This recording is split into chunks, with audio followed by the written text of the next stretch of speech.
Perkenalkan, nama saya Nurhaliza Maulida Putrisya dengan NPM 2333 Dengan ini saya membuat video untuk memenuhi tugas 2 saya, mata kuliah Hukum Acara Pidana, dengan dosen pengampu Pak Ogian Davis, Juanda, SH, LLM, CLA, CP, ARB, CML, CME, CMLC dengan Universitas Nasional. Pengertian hukum acara pidana menurut salah satu ahli yaitu Bambang Purnomo Atli Sempit. Hukum acara pidana yaitu mengatur ketentuan tentang tata cara suatu proses perkara, mengatur hak dan kewajiban bagi mereka yang bersangkut paut dalam proses perkara serta mengatur pelaksanaan peradilan menurut undang-undang. Tahapan tahap 1. Penyelidikan. Sesuai dengan pasal 1 angka 5 KUHP menyatakan bahwa penyelidikan adalah serangkaian tindakan penyelidik untuk mencari dan menemukan suatu peristiwa yang diduga sebagai tindak pidana guna menentukan dapat atau tidaknya dilakukan penyidikan. Siapa saja yang dapat melakukan penyelidikan? Yaitu setiap anggota polisi sebagai penyelidik.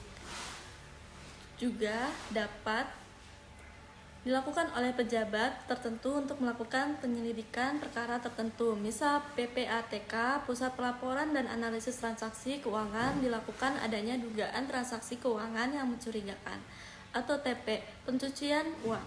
Anggota Komnas HAM dalam pelaporan adanya orang hilang KPK untuk kasus TPK. Sejak kapan status penyelidikan berubah menjadi penyidikan? Apabila hasil penyelidikan yang dilakukan polisi ditemukan bukti atau petunjuk yang kuat telah terjadi perbuatan pidana atau tindak pidana. Yang kedua, penyidikan. Menurut pasal 1 ayat 2 KUHP menyatakan bahwa penyidikan adalah serangkaian tindakan dan penyidik untuk mencari dan mengumpulkan bukti terang itu tentang tindak pidana yang terjadi guna mengumpulkan tersangkanya. Tujuan utama dari penyidikan adalah mencari dan mengumpulkan bukti. Penyidik bertugas untuk mengumpulkan bukti-bukti yang dapat menjelaskan peristiwa pidana yang terjadi. Menemukan tersangka. Setelah mengumpulkan bukti, penyidik berusaha untuk menemukan siapa pelaku dan tindakan pidana tersebut. Wewenang penyidik adalah pejabat polisi negara Republik Indonesia atau pegawai negeri sipil tertentu yang diberikan wewenang khusus oleh undang-undang untuk melakukan penyidikan. Dasar hukum mengenai penyidik diatur dalam pasal 1 angka 1 KUHP. Perbedaan dengan penyidikan berbeda dengan penyelidikan, di mana penyelidikan merupakan tahap awal untuk menentukan apakah suatu peristiwa dapat ditingkatkan ke tahap penyidikan. Penyidikan berfokus pada pengumpulan informasi awal, sedangkan penyidikan lebih mendalam dan bertujuan untuk mengumpulkan bukti konkret terkait tindak pidana.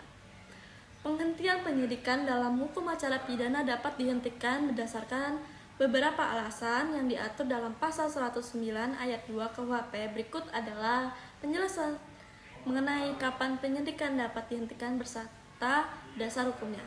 1. Alasan penghentian penyidikan yaitu tidak terdapat cukup terbukti atau tidak dapat bukti yang cukup. Jika dalam proses penyidikan tidak ditemukan minimal 2 alat bukti yang sah, penyidik dapat menghentikan penyidikan. Hal ini sesuai dengan ketentuan bahwa untuk melanjutkan suatu kasus pidana harus ada cukup bukti yang mendukung dakwaan. 2. Peristiwa bukan tindak pidana. Jika setelah dilakukan pemeriksaan ternyata peristiwa yang disangkakan bukan merupakan tindak pidana, maka penyidikan juga dapat dihentikan. Misalnya, jika kasus tersebut ternyata merupakan masalah perdata atau administrasi. Yang ketiga, demi hukum. Penghentian juga dapat dilakukan demi hukum dalam beberapa keadaan, seperti tersangka meninggal dunia, perkara telah kadaluarsa, pengaduan dicabut, atau khusus untuk delik aduan, dan tindak pidana tersebut telah memperoleh putusan hakim yang mempunyai kekuasaan hukum. Dalam hal penghentian penyidikan, penyidik dapat wajib memberitahukan keputusan tersebut kepada penuntut umum dan tersangka atau keluarganya.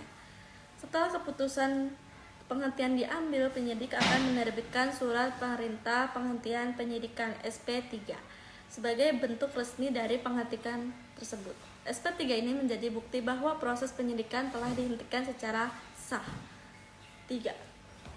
Penangkapan. Menurut pasal 1 ayat 20 KUHP menyatakan bahwa penangkapan adalah suatu tindakan penyidik berupa pengekangan sementara waktu kebebasan tersangka atau terdakwa apabila terdapat cukup bukti kepentingan penyidikan atau penuntutan dan atau peradilan menurut cara yang telah diatur oleh undang-undang ini. Tujuan penangkapan dilakukan untuk kepentingan penyidikan, penuntutan, dan peradilan. Penangkapan merupakan tindakan penyidik untuk menahan tersangka atau terdakwa sementara waktu jika ada cukup bukti. Tujuan penangkapan antara lain yaitu mendapatkan waktu untuk mendapatkan informasi yang akurat, menjaga alat bukti dan barang bukti agar tidak hilang, segera memulai pemeriksaan terhadap tersangka. 4. Penahanan. Menurut pasal 1 ayat 21 KUHP menyatakan bahwa penahanan didefinisikan sebagai penempatan tersangka atau terdakwa di tempat tertentu oleh penyidik, penuntut umum, atau hakim dengan penetapannya dalam hal serta menurut cara yang diatur dalam undang-undang.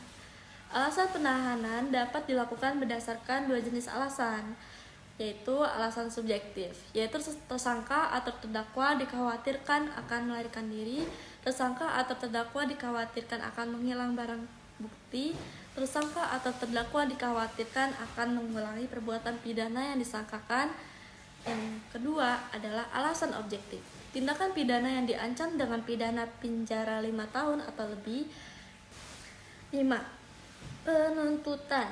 Penuntutan adalah tindakan penuntut umum untuk memantau penyidikan setelah menerima pemberitahuan dimulai penyidikan SPDP dari penyidik. Dalam tahap ini, penuntut umum mempelajari kelengkapan berkas perkara hasil penyidikan dan memberikan petunjuk kepada penyidik untuk melengkapi berkas jika diperlukan. Penuntut umum akan menyusun surat dakwaan yang mencakup yang pertama, identitas terdakwa, yaitu nama dan data pribadi terdakwa. Yang kedua, uraian tindak pidana atau deskripsi lengkap mengenai tindak pidana yang diduga dilakukan. Yang ketiga, bukti-bukti alat, yaitu alat bukti yang mendukung dakwaan. Setelah surat dakwaan disusun dan penuntut umum melimpahkan perkara ke pengadilan dan permintaan agar hakim memeriksa dan memutuskan perkara tersebut. Halo semuanya, itu adalah yang dapat saya bisa sampaikan. Kurang lebihnya mohon maaf dan terima kasih.